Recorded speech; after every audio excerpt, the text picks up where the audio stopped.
मेरे दिल में सही कोई बात कभी नहीं आती कि जो मेरा शौक है मैं करना चाहता हूँ, उसमें कोई बुरी बात नहीं है। खाना खिलाना लोगों को, खाना बनाना is a passion for me. हमारे पास माशरे में ये हो गया है कि कोई सरकारी नौकरी भले छोटी भी हो, लोग उसके पीछे भागते फिरते हैं। लोग नौकरियां करके तरक्की नहीं करते हैं। आप दुनिया में जहाँ पे भी देखेंगे, they do it by doing their own business and business that they are passionate about. कहते हैं वर्दी सिर्फ इख्तियार की अलामत नहीं होती, बल्कि ये कुर्बानी, दयानत और किरदार की पहचान भी होती है।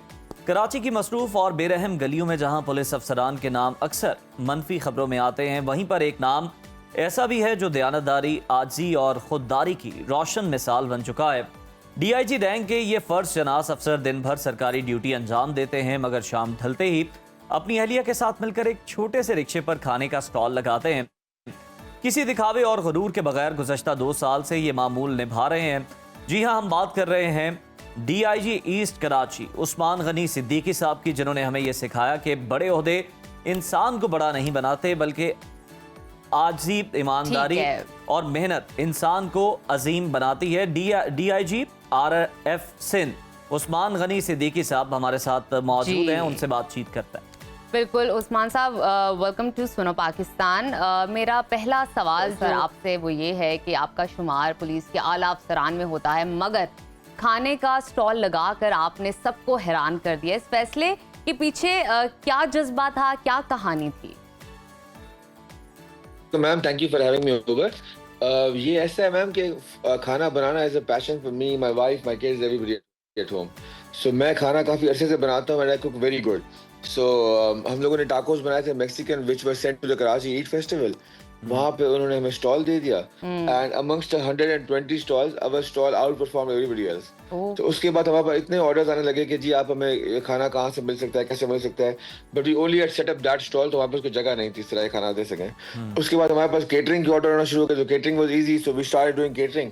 केटरिंग के बाद फिर हमें डिलीवरी के ऑर्डर आना शुरू हो गए। उसके बाद वी थॉट कि we will open up a restaurant, लेकिन उसकी इन्वेस्टमेंट भी काफी थी और उसको ना मतलब चलाने के लिए भी आपको पूरा डेडिकेटेड चाहिए होता है कि आप खुद भी वहां पे खड़े हो। So we thought of this mobile rickshaw. यहाँ पे फूड कार्ट्स बहुत चल रहे हैं DHM में आजकल, तो we thought we'll just open up a food cart. तो ये डिजाइन किया हम लोगों ने रिक्शा के ऊपर। ये कस्टम डिजाइन किचन है हमारा, जो हमारे काम आता है।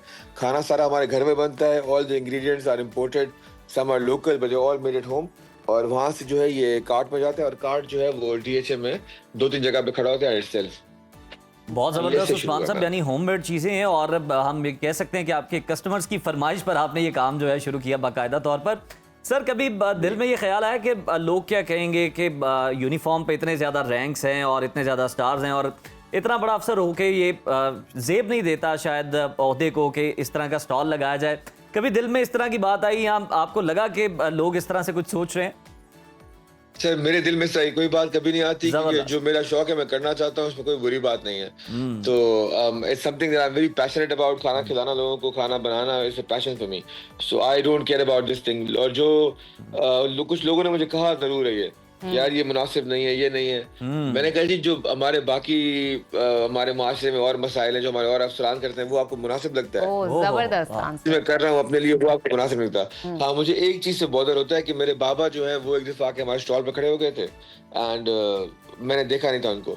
मैंने 5 मिनट के बाद देखा उनको, तो वो जस्ट ऑब्जर्विंग मी। तो मुझे बोलता है बेटा, your chairman anti corruption at this point, this doesn't suit you that you do this.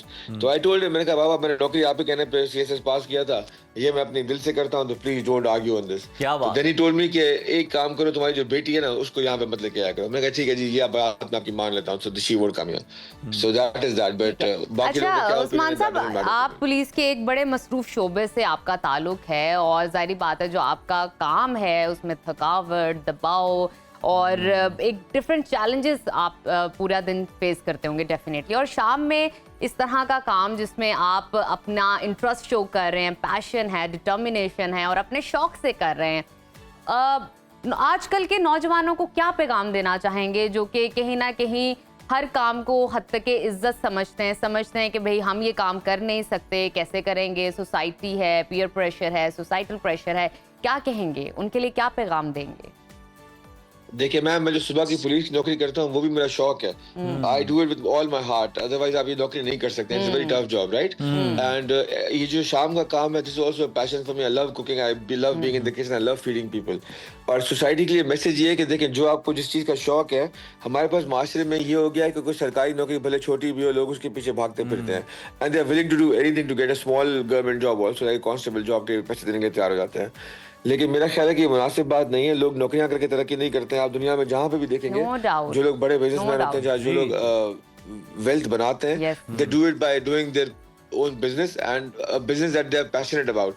अगर आप उस बारे में पैशनेट नहीं होंगे, अगर आपका दिल नहीं चाह रहा होगा वो काम करने का, तो आप अधूरे दिल से, या मतलब दिल बगैर दिल लगाए हुए वो काम कर तो लेंगे, लेकिन उस काम का आउटपुट इतना अच्छा नहीं होगा. सो मेरी नौजवान नस्ल को यही मशवरा है कि सरकारी नौकरियों के पीछे भागना छोड़ दीजिए. सब लोग सरकारी नौकरियों में नहीं आ सकते हैं. And you will get more pleasure and more satisfaction from doing something जो आपको अच्छा भी लगता है, जो आपको करना भी आता है. भले वो छोटा हो बड़ा हो, इससे कोई फर्क नहीं पड़ता. हर बड़ा काम जो है छोटे से स्टार्ट होता है. बिल्कुल उस्मान साहब, जिस तरह से आपने कहा कि ये काम आपका पैशन है और पैशन के लिए आप ये काम कर रहे हैं, तो ये हमें बता दें कि आपकी अहलिया भी साथ आपकी होती हैं. ज़रा दिल से बताएं कि ज़्यादा अच्छा खाना कौन बनाता है, किसके हाथ में ज़्यादा टेस्ट है, आपके या आपकी अहलिया के हाथों में? सर, अब अपने मुंह से मैं क्या बोलूं, लेकिन मेरा ख्याल है मेरे हाथों में मेरी बेगम साहब भी आपको यही बोलेंगे. ये उस्मान साहब, ये क्लिप आपकी बेगम साहिबा तक भी पहुंच सकता है. अगर वो जागी होती तो मैं अभी आपको उनको ऑनलाइन ले लेता. आपको यही बात. यानी उन्होंने सरेंडर कर दिया इस बात पे. जबरदस्त. जी बिल्कुल ठीक है. अच्छा, मजीद इस हवाले से बताइएगा कि सपोर्ट सिस्टम की बात की जाए, आपने अपने वालिद की बात की, लेकिन आपकी दूसरी फैमिली या आपके सिबलिंग्स का क्या रवैया इस हवाले से? वो आपके इस आइडिया को प्रमोट करते हैं, प्रेजेंट करते हैं, इस बारे में क्या कहते हैं? जी जी मैम, जब शुरू में हम लोगों ने खोला था तो everybody was very supportive. Stall लगाया था तो हम लोगों ने ना, जब कराची ईस्ट फेस्टिवल पे 2022 में स्टॉल लगाया था पहली दफा, तो हमारा ख्याल था कि हमने 3 दिनों में 1000, उनका फेस्टिवल था 3 दिनों के लिए, तो हमारा ख्याल था if we sell 1000 tacos in all 3 days तो हम लोगों ने काफी अचीव कर लिया होगा. इत्तेफाक से हमारे पहले दिन ही 1000 टाको बिक गए. So we ran out of food. उस दिन रात को मेरी बहनों के घर से, मेरे भाई के घर से, मेरी वालदा के घर से, जितना स्टाफ था वो सबको हमने बुलाया घर पे, और सारी रात बैठ के हम लोगों ने खाना बनाया जस्ट टू मेक श्योर कि हमारा अगले दिन स्टॉल पे खाना बिक सके. So everybody is very supportive. मेरी बहन आती है, मेरी बेगम साहब की बहनें आती हैं, उनकी वालदा आती हैं, मेरी वालदा आती हैं, and we have everybody's blessing in this. इसमें कोई वो नहीं है. बिल्कुल एवरीबॉडी सपोर्टिव अराउंड. बिल्कुल ठीक है, सारे सपोर्ट करते हैं. बहुत शुक्रिया उस्मान साहब, बेस्ट विशेस. आप इसी तरह से अच्छा काम करते रहें, लोगों को अच्छा होममेड फूड खिलाते रहें, और लोग इसको बहुत एंजॉय भी कर रहे हैं, पसंद भी कर रहे हैं.